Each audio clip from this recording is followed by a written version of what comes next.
अभी हम डॉक्टर अतुल कुमार शर्मा जी के साथ हैं। डॉक्टर अतुल कुमार शर्मा जी उत्तम नगर में गुप्ता हॉस्पिटल में सर। हाँ, पीएम गुप्ता हॉस्पिटल में I am there as a physician. So he is a physician there. और कितने साल की प्रैक्टिस है सर आपकी? मेरी 84 में मैं पास आउट हूँ, तो लगा लीजिए it's almost 43 years now. So you are MBBS doctor? जी। सो सर को लगभग 40 साल से ज़्यादा का एक्सपीरियंस है और सर अभी टैगोर गार्डन में रहते हैं। और हमने रिसेंटली आज ही इनके घर पे कैंगन SD501 मशीन लगाई है। सर ने कुछ टाइम पहले ऑर्डर करी और आज इनको मशीन मिली है। तो पहले तो मैं आपको दिखाता हूँ कि इस मशीन का जो पानी है उसकी क्वालिटी कैसी है। सो ये मशीन है। अभी हम 9.5 pH का पानी लेंगे। 9.5 pH का पानी फुल ऑफ हाइड्रोजन होता है, जो जनरली सिर्फ आपको नेचुरल वाटर सोर्सेज में ही देखने को मिलेगा। सो इसको हम ऑन कर देते हैं टैप को।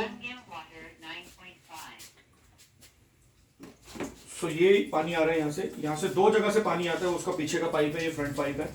वहां से एसिडिक पानी मिलता है, वो स्किन के लिए बहुत अच्छा होता है। यानी ये आउटलेट है, ये दोनों आउटलेट है। Okay. ये आप पीने का आउटलेट है, वो स्किन और हेयर्स के लिए। ठीक है। So that is not a waste water. जी जी जी। सो अभी हम 9.5 pH का पानी लेंगे दोस्तों। सो पहले तो आप देखिए जो पानी की क्वालिटी है, आप देख सकते हैं this is full of hydrogen. ये जो हाइड्रोजन प्रोड्यूस हुआ है इस पानी में, ये जनरली आपको केदारनाथ में, हुंजा वैली में, गंगोत्री के गौमुख में ऐसा पानी देखने को मिल सकता है। और ये हाइड्रोजन दोस्तों दुनिया का सबसे पावरफुल एंटीऑक्सीडेंट है। सो अभी मैं इस ग्लास को यहाँ रख देता हूँ। लेकिन सबसे बड़ा सवाल ये कि क्योंकि सर एमबीबीएस डॉक्टर हैं, 40 साल की प्रैक्टिस है, बहुत सारे लोग डॉक्टरों से पूछते हैं कि हम इस मशीन को क्यों लें। तो हम डॉक्टर से ही पूछ लेते हैं कि डॉक्टर साहब आपने इस मशीन को क्यों परचेज किया? देखिए, इसको मैं एक इन्वेस्टमेंट फॉर लाइफ मानता हूँ।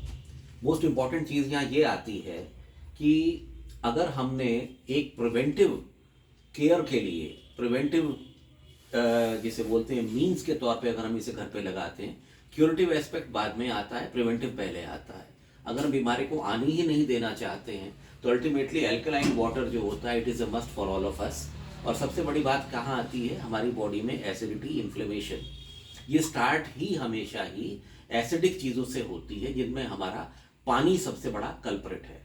Okay. हम किसी भी, आप डाइटिशियन के पास चले जाएं, किसी भी आप फिजिशियन के पास चले जाएं, सर्जन के पास चले जाएं, वो कभी आपको ये नहीं कहेगा कि आप अपने पानी को चेंज करें, क्योंकि पानी ही वो चीज़ है नेक्स्ट टू एयर जो हम सबसे ज़्यादा कंज्यूम करते हैं। राइट।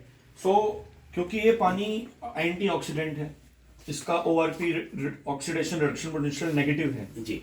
जो एक एंटीऑक्सीडेंट का काम करता है। तो एज अ डॉक्टर इसका क्या फायदा हो सकता है कि आपको क्या लगता है कि अगर हम नेगेटिव ORP का पानी पीते हैं जिसमें एंटीऑक्सीडेंट्स प्रॉपर्टीज हैं, ऑक्सीडेशन को कम करने की, तो बॉडी में वो क्या हेल्प कर सकते हैं सरल भाषा में अगर आप बताएं? देखिए, एंटीऑक्सीडेंट्स जो है वो बेसिकली जो है हमारी बॉडी में, देखिए ऑक्सीडेशन ज़रूरी है, ऑक्सीडाइजिंग रेडिकल्स चाहिए होती हैं, but only to a certain level.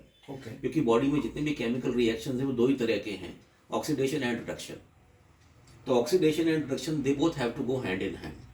और मोस्ट इंपॉर्टेंट चीज़ यहाँ ये आती है कि अगर आपके वो ऑक्सीजन रेडिकल्स अगर वो फ्री आपकी बॉडी में घूम रहे हैं तो वो हाईली रिएक्टिव होते हैं, और वो कंबाइन भी करते हैं हमेशा ही उन चीज़ों के साथ में जो, जिनको हम बोलते हैं ना वो रोग एलिमेंट्स हैं, तो वो हमारे हेल्दी एलिमेंट्स के साथ कंबाइन करके उनको भी डैमेज करते हैं और सारी बॉडी में acidity, inflammation and micro circulatory failure ये कॉज करते हैं। एसिडिटी होने से पहले इन्फ्लेमेशन आती है, वो बॉडी का नेचुरल रिस्पॉन्स है। राइट। हमारे हिस्टामाइन्स रिलीज होते हैं बॉडी में, अल्टीमेटली जो होती है एसिडिफिकेशन स्टार्ट होती है, इन्फ्लेमेशन होती है, दैट इज अ रिस्पॉन्स। उसके बाद में सबसे बड़ी प्रॉब्लम कहाँ आती है, माइक्रो सर्कुलेटरी फेलियर स्टार्ट होता है। यानी हमारी ब्लड वेसल्स जहाँ जहाँ ब्लड सप्लाई कर रही हैं, वो इन्फ्लेमेशन के कारण उनकी जो माइक्रो ब्रांचेस होती हैं ब्लड वेसल्स की, वो वहाँ फेल होना शुरू हो जाती हैं। तो ओवरऑल एक तरह से माइक्रो सर्कुलेटरी इनसफिशिएंसी पहले पैदा होती है, फेलियर बाद में पैदा होता है। उसी से डायबिटीज़ वगैरह, ऑटो इम्यून डिसऑर्डर्स और तरह की भी बीमारियां, ये सब उन्हीं से पैदा होती हैं।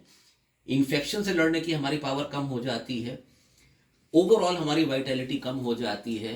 और सबसे बड़ी प्रॉब्लम कहाँ ये खड़ी होती है, जब कभी भी ये चेंजेस अंदर बॉडी में होते हैं, इनके सिम्टम्स नहीं आते हैं। डॉक्टर्स टेस्ट कराते हैं हमेशा ब्लड के जरिए, ब्लड में चेंजेस बहुत बाद में आते हैं। अच्छा, जब तक it is usually too late, मतलब जब तक पता लगेगा तब तक बहुत लेट हो बहुत लेट हो चुका होता है। तो हम ये कहते हैं कि अगर आपको टिश्यू लेवल पे, इंटरस्टिशियल लेवल पे, एक्स्ट्रास्टिशियल लेवल पे, ऊपर टिश्यूज एंड ऑर्गन्स के लेवल पे अपने आप को प्रॉपरली आप पहले ही करेक्ट कर ले, तो you will no doubt live long. बीमारियां जो आएंगी वो कम आएंगी, और सबसे बड़ी बात है अगर आएगी भी तो वो आपको ज़्यादा एफ्लिक्ट नहीं करेगी, सफरिंग भी मिनिमाइज हो जाएगी, plus you will be cured easily. अच्छा, एक लास्ट सवाल डॉक्टर साहब, जैसे बहुत सारे लोग बोलते हैं कि पानी को एल्कलाइन होने की जरूरत ही नहीं है, हमारी बॉडी एसिडिक होती है क्योंकि जब खाना डाइजेस्ट होता है तो हमारा जो स्टमक है वो हाइपोक्लोरस एसिड या HCl, हाइड्रोक्लोरिक एसिड प्रोड्यूस करता है, हाँ, तो खाने को डाइजेस्ट करने के लिए। वो तो देखिए हमारे पेट की जो गैस्ट्रिक लाइनिंग होती है, म्यूकोजल लाइनिंग होती है, उसका एक प्रोसेस होता है कि जैसे ही हमको भूख लगती है तो हमारा लिवर में जो गॉल ब्लैडर है वो बाइल रिलीज करता है स्टमक में और इंटेस्टाइन में। वो बाइल रिलीज होते के साथ ही हमारे स्टमक के सेल्स को सिग्नल मिलता है एंट्रोकाइनेज बनाने का। अच्छा, वो एंट्रोकाइनेज जो है वो HCl के सिक्रेशन को इनिशिएट करता है। HCl का मैं मानता हूँ हमारे पेट में जो एसिड होता है वो it is up to the level of 3 even 4 pH होता है, विच इज सो स्ट्रॉन्ग, जो खाने को डिसइंफेक्ट भी करता है। लेकिन हमारे एरियाज बॉडी में कुछ रीजन्स हैं जो डेजिग्नेटेड हैं एसिड के लिए, और बाकी डेजिग्नेटेड है एल्कलाइन के लिए। सो मतलब कैंगन वाटर उसको डाइल्यूट नहीं करेगा, बॉडी में कोई प्रॉब्लम नहीं आएगी, उससे सवाल उठता ही नहीं कोई भी किसी तरह का। Exactly, great. मैं ये कहना चाहता हूँ कि अगर हमारा पानी ऑलरेडी हम एसिडिक पी रहे हैं, उसके ऊपर हमारा 3 pH का एसिड हमारे पेट में HCl बन रहा है, तो आप उस चीज को देख के समझे कि हमारे पेट का एसिडिटी लेवल कितना हाई हो जाता है। उससे इन्फ्लेमेशन ज्यादा होगी, इन्फ्लेमेशन ज्यादा होगी डेफिनेटली। म्यूकोसल लाइनिंग जो होती है हमारी, जो गैस्ट्रिक लाइनिंग होती है हमारी, वो 4 लेयर्स की होती है, वो अल्टीमेटली कहीं ना कहीं इरोड